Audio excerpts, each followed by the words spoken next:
Hello दोस्तों, radical classes पर मैं कुलदीप चौधरी आप सभी का स्वागत करता हूं। आज हम अपने मैथ के बारे में बात करेंगे और मैथ में हम स्टार्टिंग से शुरुआत कर रहे हैं, जो संख्या पत्ती से हम शुरुआत कर रहे हैं। साथ ही मैं आपको बता दूं कि मैथ्स यहाँ पर 15 नंबर का आने वाला है आपके दिल्ली पुलिस एग्जाम में। ठीक है, उसमें भी आपका सिर्फ अर्थमेटिक यानी अंकगणित आएगा। तो इसके लिए आज हम बात करेंगे संख्या पत्ती नंबर सिस्टम। ठीक है, तो नंबर सिस्टम के बारे में हम बात करें तो सबसे पहले संख्या पत्ती, तो नंबर यानी संख्या क्या होता है। नंबर दो चीजें होती हैं, नंबर और डिजिट। नंबर को हिंदी में बोलें तो संख्या और डिजिट को बोलें तो अंक। क्या होते हैं ये? देखो, अंक 0 से 9 तक कोई भी हो और संख्या किन्हीं भी 2 या 3 यानी एक से अधिक अंकों को मिलाकर संख्या बनती है। जैसे कि आपका 12, आपका 102, ठीक है, आपका 1124, ये सभी क्या है? संख्याएं हैं, यानी एक से अधिक नंबर को मिलाकर संख्याएं बनी हैं। अब यहीं से हम जब देखो ले लेते हैं, मान लो 57, तो इसे बोलते हैं हम 7 into 1 और इसे बोलते हैं 5 into 10। इंग्लिश में इन्हें बोलते हैं जैसे कि वंस, टेंस, हंड्रेड, थाउजेंड्स। ठीक है, हिंदी में हम इन्हें काउंट करते हैं इकाई, दहाई, सैकड़ा। तो दहाई में 10, तो दहाई में 10, तो ये 5 गुणा 10 50, 7 गुणा 1 7, इन्हें का प्लस करके लिखा जाता और प्लस करके फिर वही आ जाएगा, देखो 57। तो यहाँ से एक चीज निकल के आती है आपकी, मैं जहां पहुंचने वाला हूं, स्थानीय मान और जातीय मान। ठीक है, तो यहां पर बात करूं स्थानीय मान और जातीय मान।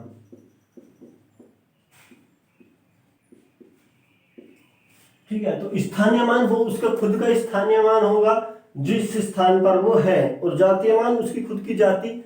जैसे कि आपकी हमारी जाति जो है वही रहने वाली है, कुछ भी हो जाए। ठीक है, तो जातीय मान वो खुद होता है और स्थानीय मान उसका स्थान। जैसे कि 5 का स्थानीय मान दहाई पर था, 100 नंबर पर था, तो 5 गुणा 10 था। ठीक है, वैसे ही हम बात कर लें, अगर 1204, 2 का स्थानीय मान क्या है? तो इकाई दहाई सैकड़ा है, तो यानी 2, और पीछे 2 अंक है तो 2 0। और 2 का जातीय मान क्या है? तो वो है 2, सिर्फ 2। जातीय मान हमेशा वही रहेगा जो वह संख्या है। ठीक है, और यहीं पे इनमें यह आ जाता है कि 2 के स्थानीय मान और जातीय मान का अंतर क्या है, तो वो भी आप कैसे निकालोगे? स्थानीय मान 200, जातीय मान का अंतर 2, माइनस कर दो, तो यानी 198। ये स्थानीय मान और जातीय मान का अंतर है। इस तरीके से क्वेश्चन आते हैं, या फिर ऐसे आ सकता है कि एक साथ दो दे दे, जैसे कि 5805। 5 के स्थानीय मानों का अंतर ज्ञात कीजिए, या 5 के भी पीछे हम मान लेते हैं, चलो 2। ठीक है, तो 5 के स्थानीय मानों का अंतर ज्ञात कीजिए। 5 कहाँ पर है? यहाँ पर है। तो एक स्थानीय मान कितना हो गया इसका? 1 2 3 4, पीछे 4 अंक थे, 4 0, और एक 5 यहाँ पर है, तो इसके पीछे एक अंक है, तो ये हो जाएगा आपका 50। तो इससे हम अंतर निकाल लेंगे, दोनों स्थानीय मानों का अंतर। तो ये 0 5, ठीक है, 994, 49950 आपका स्थानीय मानों का अंतर आ जाता है। इस तरीके से क्वेश्चन आपको किसी भी बुक में मिल जाएंगे। देखिए, नेक्स्ट अब हम आगे बात करने वाले हैं आपके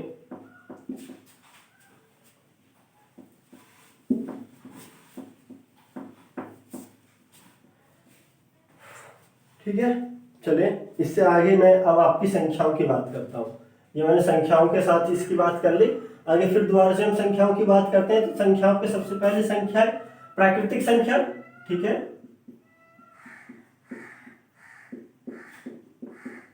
प्राकृतिक संख्याएं कौन सी होती हैं?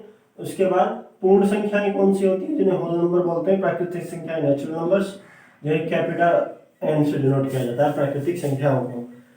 ओके, तो यहाँ पे पूर्ण संख्याओं और प्राकृतिक संख्याओं के बारे में हम देखते हैं। तो प्राकृतिक संख्याएं कौन सी होती हैं और पूर्ण संख्याएं कौन सी होती हैं? प्राकृतिक संख्याएं 1 से लेके 2 3 4 ऐसे ही इंफिनिटी तक, ठीक है। लेकिन ये सिर्फ पॉजिटिव में रहेंगी। वहीं पूर्णांक संख्याएं क्या होती हैं, 0 1 2 3 4 से लेके इंफिनिटी तक, ठीक है। यहाँ पे दो स्टेटमेंट आते हैं, वो क्या है कि सभी प्राकृतिक संख्याएं पूर्ण संख्याएं होती हैं, सभी प्राकृतिक संख्याएं पूर्ण संख्याएं होती हैं, हाँ, ठीक है। जो सभी प्राकृतिक संख्याएं हैं आपकी वो पूर्ण संख्या होती हैं, बिल्कुल, ठीक है। और बात आती है कि सभी पूर्ण संख्याएं प्राकृतिक होती हैं, सभी पूर्ण संख्या हैं वो प्राकृतिक होती हैं, तो वो नहीं होती। क्यों? क्योंकि पूर्ण संख्या में 0 आ जाता है, तो प्राकृतिक संख्या कैसे हो जाएंगी, प्राकृतिक संख्या 1 से इंफिनिटी, तो पूर्णांक संख्याओं में पूर्ण संख्याओं में 1 से इंफिनिटी तक आ जाएगा, ठीक है। तो ये बात की हमने प्राकृतिक संख्याएं और पूर्ण संख्याओं की। अब हम आगे बात करते हैं आपका सम संख्याएं और विषम संख्याएं। तो सम संख्या कौन सी होते हैं, विषम संख्याएं कौन सी होती हैं। तो आपकी सम संख्याएं होती हैं जो 2 से विभाजित हो जाए, ठीक है। जो भी संख्या 2 से विभाजित हो जाएगी वो क्या होगी, सम संख्या होगी। या फिर किसी भी संख्या के अंत में 0 2 4 6 8, इन अंकों में से 0 2 4 6 8, इन अंकों में से कोई भी अंक आ जाए पीछे, तो वो संख्या क्या होगी, सम संख्या होगी। विषम संख्या, इन अंकों को छोड़कर बाकी कोई अंक आ जाए, अंक कहां से कहां तक होते हैं, 0 से 9 तक, तो इन्हें छोड़कर कोई भी अंक आ जाए, यानी 1 3 5 7 9, ये आ जाएगा अंक लास्ट में, या ये अंक खुद होगा, तो ये विषम संख्या होगी और ये आपकी सम संख्या होगी, ठीक है। तो कुछ ऑपरेशंस बताता हूं आपको सम संख्या और विषम संख्याओं पर, जैसे उस पर अनेक बार प्रश्न आया हुआ भी है। वो एक्चुअली आपको वेरिएबल्स में ज्यादातर क्वेश्चन पूछता है, ए बी या एक्स वाई करके क्वेश्चन पूछता है। तो हम बात करते हैं कि आपका कोई भी सम संख्या प्लस सम संख्या क्या होगी, ठीक है। किन्हीं भी दो सम संख्याओं का योग क्या होगा, हमेशा वो होगा विषम होगा या सम होगा, ठीक है। चलिए एग्जांपल लेके देखते हैं। कोई भी सम संख्या हमने ले ली 2, एक ले ली 4, तो क्या आया 6, 6 क्या है, सम ही है। तो किसी भी सम संख्या का योग हमेशा सम रहता है, ठीक है। अब आगे हम बात करें तो सम संख्या प्लस विषम संख्या, यानी सम संख्या और विषम संख्याओं का योग। तो सम संख्या हम ले लें 2, विषम संख्या हमने ले ली मान लो 1, तो आ गया 3, तो सम संख्या विषम संख्याओं का योग क्या आ गया, विषम, ठीक है। ऐसे ही चलिए आगे बात करते हैं कि विषम प्लस विषम कर लें। आगे देखते हैं, अगर हम इसे विषम प्लस विषम कर लेते हैं तो क्या होगा, मान लो 1 + 3 हमने कर लिया तो 4 हो गया, विषम प्लस विषम हमारा आ गया सम, ओके। ये हमने सभी देखे ऐड यानी जोड़ने वाले पर। अब हम बात करते हैं घटाने वाले पर, ठीक है। घटाने में जैसे कि मान लो आपका सम माइनस सम, तो सम में आप कोई सी भी ले लो, आप ले लो 4 2 ले लो, कितना आया 2, तो 4 2 में 2 आया, तो 2 क्या है, सम, सम माइनस सम क्या आया, सम, और सम प्लस सम भी क्या आया था हमारा, सम, ठीक है। तो आपका सम माइनस विषम, अगर हम लें सम माइनस विषम, यानी बात करें तो सम कोई भी ले लो, आप 12 ले लो, विषम आप अपना 4 ले लो, सॉरी विषम 4 हो ही नहीं सकता, आप अपना विषम 5 ले लो, तो ये आ जाएगा 7, और 7 क्या है, विषम संख्या। इस तरह से क्वेश्चंस आए हुए हैं, वो आपको दे देगा x और a, जहां पर मान लो x एक सम संख्या है, b एक विषम संख्या है, तो सम संख्या हो सकती है, इस तरीके से पूछ लेगा x आपकी सम है, ठीक है, a आपका विषम है, तो बताइए किस कंडीशन पर ये सम होंगी।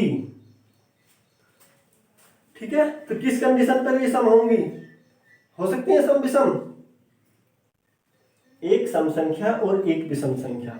अगर आप इन्हें माइनस करोगे प्लस करोगे कुछ भी कर लो, ये सम नहीं होंगी।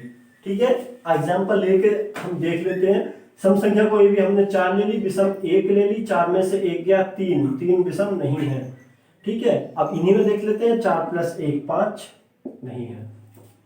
ठीक है, किसी भी कंडीशन में एक सम और एक विषम, प्लस कर लो या माइनस कर लो, वो सम नहीं होगी। अब हो सकती है, कब हो सकती है वो सम, जब आप इसे मल्टीप्लाई करो, x × a यानी 4 × 1 = 4। मल्टीप्लाई करने पर ये क्या हो जाएगी, सम हो जाएगी, प्लस माइनस पर नहीं होगी। ठीक है, इस तरीके से क्वेश्चन आते हैं।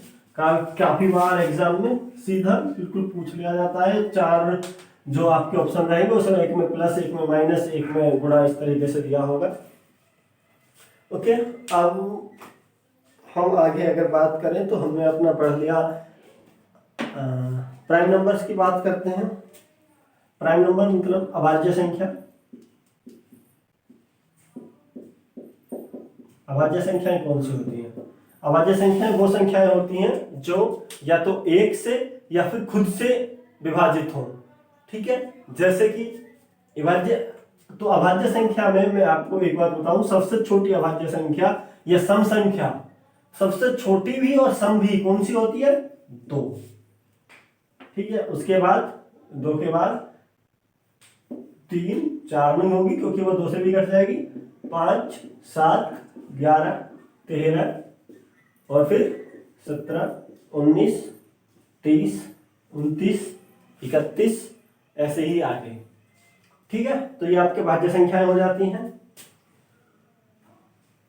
और साथ ही एक ये बात क्लियर होगी, ये सिर्फ एक से और स्वयं से यानी खुद से विभाजित होती हैं और किसी संख्या से विभाजित नहीं होती।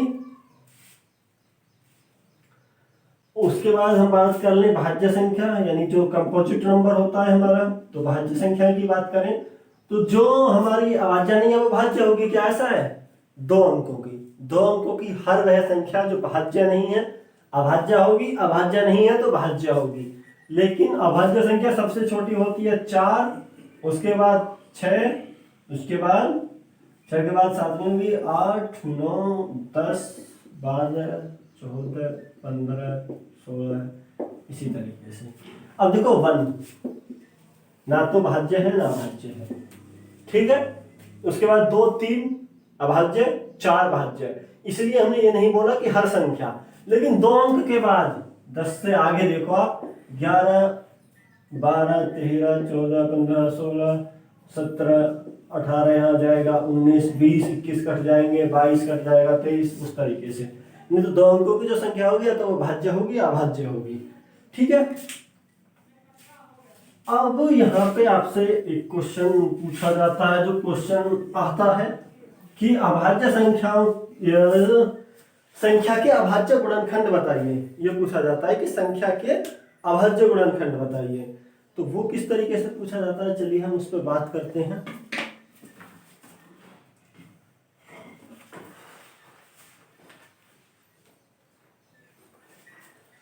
आपसे सिंपल पूछ लिया जा सकता है कि 243 के अभाज्य गुणनखंड बताइए। हो सकता है 242 ही दे दे, चलो 243 आपको थोड़ा फिगर टफ है। 242 का अभाज्य गुणनखंड बताइए। तो उसके लिए गुणनखंड आप जानते हो 242। ठीक है, यहाँ से करते हैं तो 2 × 2, 2 × 2 = 4, 2 × 2 और 11 का स्क्वायर हो गया, ये 11, 11, 121 और यहाँ पर फिर 11, तो 242 का अभाज्य गुणनखंड रहेंगे 2 × 11 × 11, यानी जो भी संख्याएं हो वो सभी अभाज्य हो। यहाँ पर जितनी भी संख्याएं आ रही हैं वो सभी अभाज्य हो और ये अभाज्य हैं सभी। ठीक है, तो इस तरीके से अभाज्य गुणनखंड 242 के हुए। नेक्स्ट हो सकता है कि अभाज्य गुणनखंड आपके इस तरीके से पूछ ले, जैसे कि 25 × 12 × 10 की घात 7 मल्टीप्लाई 14 की 14 पावर 7 या 14 की घात 7।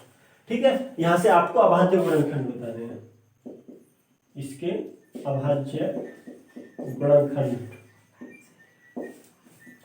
तो हम इसे ब्रेक करेंगे, तोड़ेंगे किस किस में, 25 5 गुणा 5 लिख सकते हैं, 12 गुणा 10 को लिख सकते हैं 2 गुणा 5 पावर 7, 14 को लिख सकते हैं 2 गुणा 7 की पावर 7।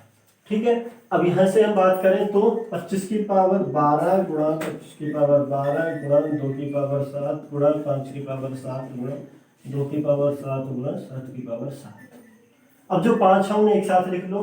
ठीक है, जो 2 है उन्हें एक साथ, जो 7 है उन्हें एक साथ। और आप जानते होंगे कि 2a इंटू 2b, अगर आधार सेम है तो 2a प्लस b हो जाता है। ठीक है, पावर्स जुड़ जाती हैं।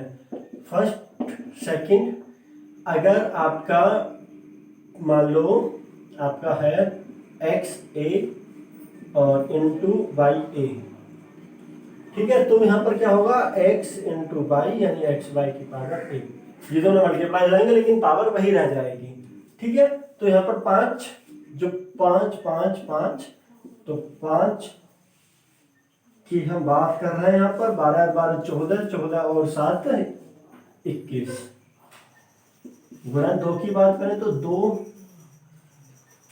2 2, तो 2 7 7 14 गुणा 7 की पावर 7। ठीक है, ये आपके आ जाते हैं अभाज्य गुणनखंड। और बात करें कि अगर यहाँ पर अभाज्य गुणनखंड उसके कितने होंगे,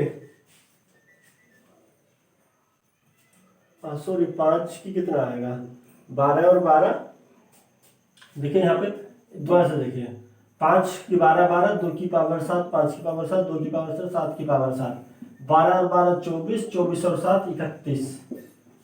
ठीक है, अब बात करें कि कुल गुणनखंड, कुल अभाज्य गुणनखंड कितने होंगे, तो 31 प्लस 14 प्लस 7, 31 प्लस 14 प्लस 7 कितना हो जाएगा,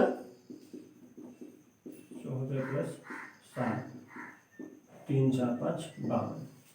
तो कुल अभाज्य गुणनखंड कितना होगा इसके, 52।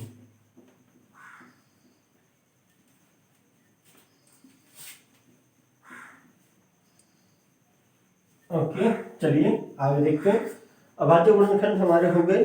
अभाज्य गुणनखंड के बाद मैं आपको एक तरीका और बताता हूं करने का, कि जैसे बताइए 2 अंकों की सबसे बड़ी संख्या,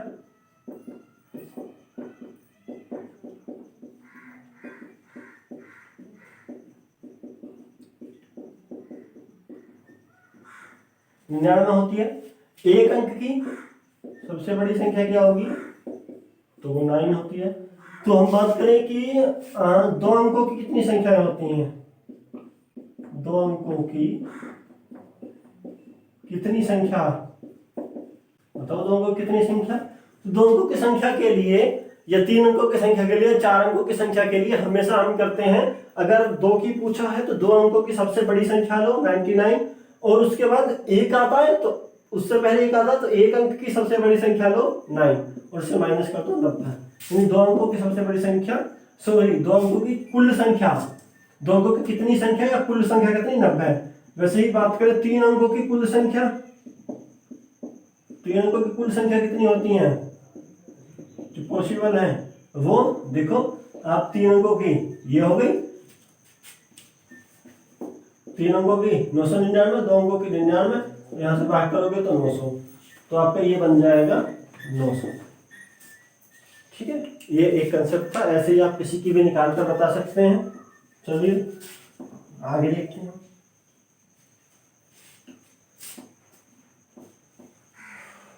तो यहाँ पर आपको ठीक है, एक चीज और देख लेते हैं। मान लो ये है आपकी एक कुछ 0, चलो इतना ही मान लेते हैं। ये आपका 5 अंक है। इन 5 अंकों से आपका प्रश्न आ जाएगा कि इन 5 अंकों से बनने वाली सबसे बड़ी संख्या और सबसे छोटी संख्या का योग क्या है, सबसे बड़ी संख्या और सबसे छोटी संख्या का योग क्या है। तो चलो मैं आपको बता देता हूं कि यहाँ से सबसे बड़ी संख्या कैसे बनेगी। तो सबसे बड़ी की जब हम बात करते हैं तो सबसे बड़ी संख्या के लिए सबसे पहले सबसे बड़ा अंक 6, उसके बाद उससे छोटा 4 2 1 0।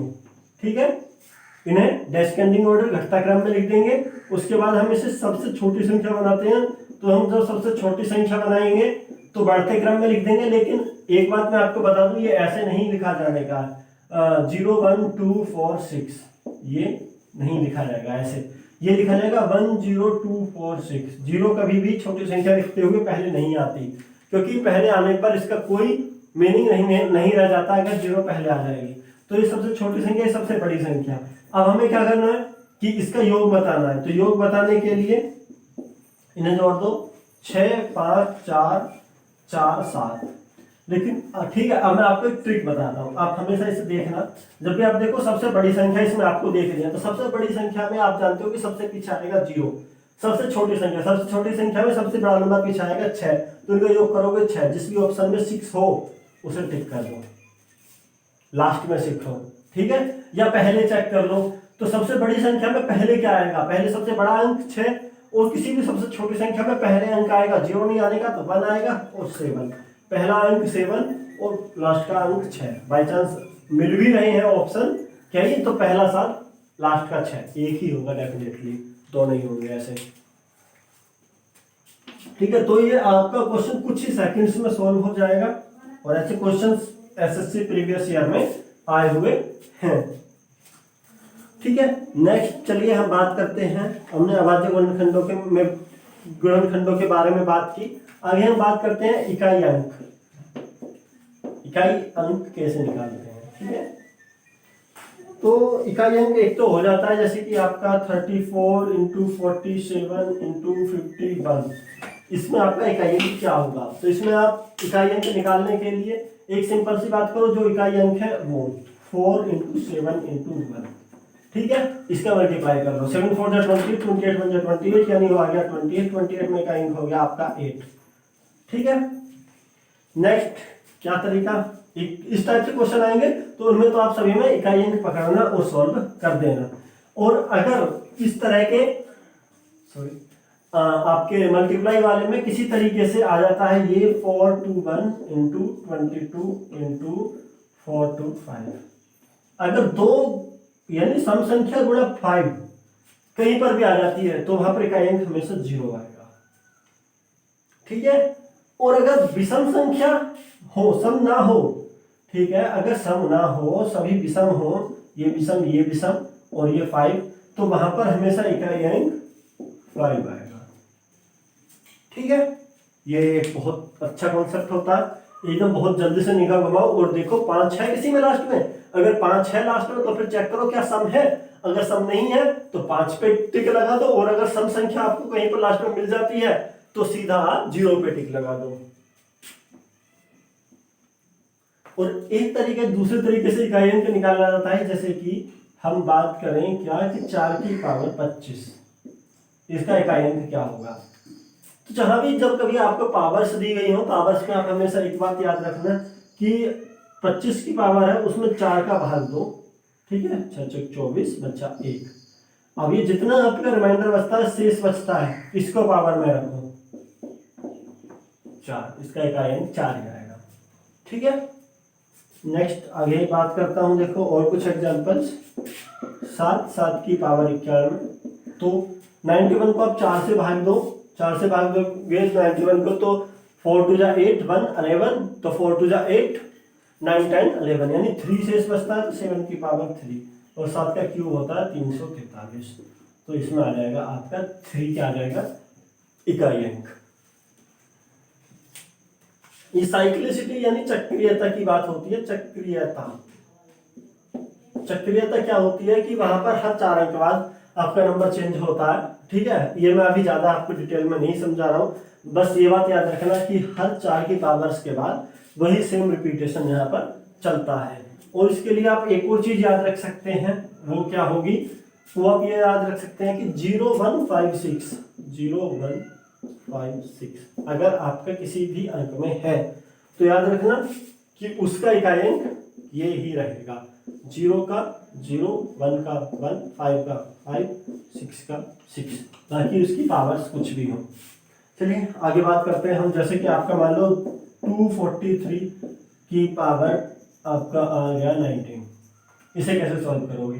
तो इसे सॉल्व करने के लिए आपको इकाई अंक ही लेना है 3 की पावर 19 ले लो। पहली बात अपने माइंड में सेट करो 3 की पावर 19। उसके बाद क्या करो 19 में 4 का भाग दो, तो 4 चौक 16 यानी 4 4 जा 16, 17 18 19, 3 शेष बचता है वहां पर, 3 रिमाइंडर है तो 3 की पावर 3 और 3 3 जा 9, 9 3 जा 27। तो यहाँ पर आपका 7 क्या आ जाएगा, आपका 7 आपका यूनिट डिजिट, ठीक है, यूनिट डिजिट या इकाई अंक आपका आ जाएगा 7। ओके, नेक्स्ट चलिए आगे बात करते हैं हम। तो ये याद रखना 0156, 0156 आंख मीच के अगर ये आ जाता है तो आप सीधा सीधा इसके लिए उसे यूज कर सकते हैं। नेक्स्ट मैं आपको एक क्वेश्चन देता हूँ 945 की पावर 867 प्लस 846 पावर 3910 प्लस 881 की पावर 421, ठीक है। इसका क्या होगा, जो हम इसकी बात करें तो देखिए 5, तो 5 की पावर कुछ भी हो क्या रहने वाला है 5, प्लस 6 की पावर कुछ भी हो क्या रहने वाला है 6, 1 की पावर कुछ भी हो क्या रहने वाला है 1। तो 5 और 6 11 और 1 12, यानी इसकी यूनिट डिजिट आपकी आ गई 2 यूनिट डिजिट इकाई अंक। तो ये याद रखनी आपको बहुत ज़्यादा जरूरी है 5610 या 0156। इस तरीके से आप सभी के इकाई अंक निकाल लोगे, आपको कोई प्रॉब्लम नहीं आने की। फिर भी अगर आपको कोई प्रॉब्लम आती है तो आप मुझे डायरेक्ट मेरे टेलीग्राम ग्रुप @chatwithkuldeep पर मुझे से डायरेक्ट आप कांटेक्ट कर सकते हो, ठीक है। लाइव चैट 24 आवर्स अवेलेबल हूँ वहाँ पर, ठीक है। यहाँ पर हमने यूनिट डिजिट के बारे में बात कर लिया है। ओके, अब हम आगे बात करते हैं। हमने प्राइम फैक्टर्स के बारे में भी बात कर ली, ठीक है। अब आगे मैं बात करता हूँ रिमाइंडर थ्योरम के बारे में। ओके, रिमाइंडर थ्योरम बात करें तो हिंदी में शेषफल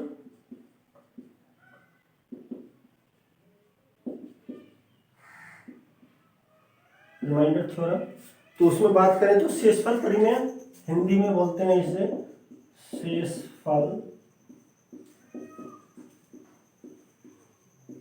परिमेय, ठीक है।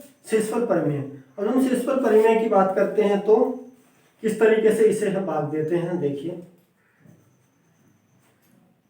अब उससे पहले मैं थोड़ा सा आपको बताना चाहता हूँ कि एक मुझे एग्जांपल, मैं आपको एक क्वेश्चन दे रहा हूँ क्या कि 120 के कुल कितने गुणनफल हो सकते हैं।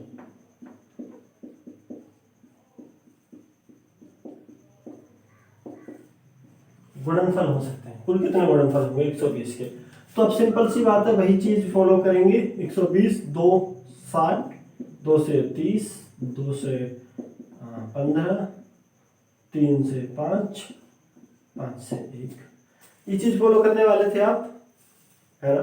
यानी 2 की power 2 into 2 into 2 into 3 into 5, यानी 2 की पावर 3 इंटू 3 की पावर 1 इंटू 5 की पावर 1, यही आएगा, ठीक है।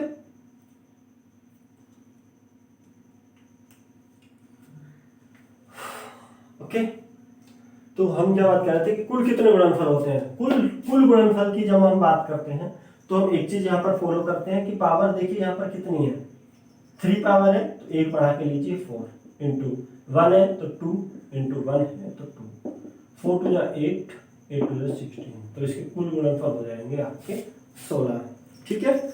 120 के कुल गुणनफल कितने हो सकते हैं 16। जो भी पावर्स हैं उनमें 1 बढ़ा के और सबको आपस में मल्टीप्लाई कर लीजिए।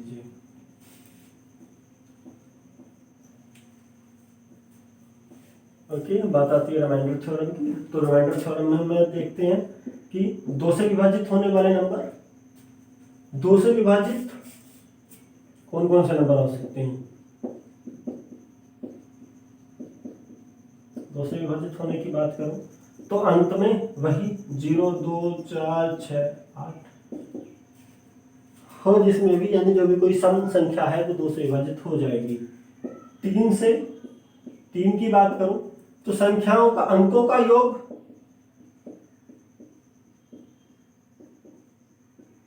3 से विभाजित होना चाहिए। ठीक है, कैसे देखें, अंकों का योग 3 से कैसे विभाजित होना चाहिए? जैसे कि हमने लिया 2, 3, 1, क्या 3 से विभाजित है? बताना। तो इन सबको जोड़ो, 3, 2, 5 और 1, 6, 6 3 से विभाजित है, तो हाँ ये 3 से विभाजित है। 5, 4, 1, 5, 4, 9 और 1, 10, 10 3 से विभाजित होगा? नहीं होगा। ठीक है, इस तरीके से लेते हैं।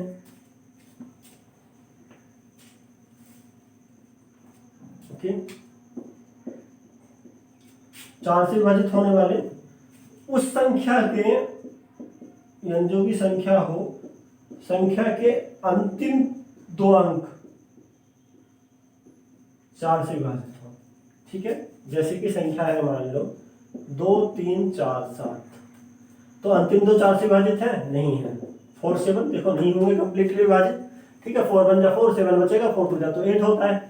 ओके, 4 2 0 8 4 से विभाजित है, 0 8 4 2 जा 8, हाँ है। ठीक है,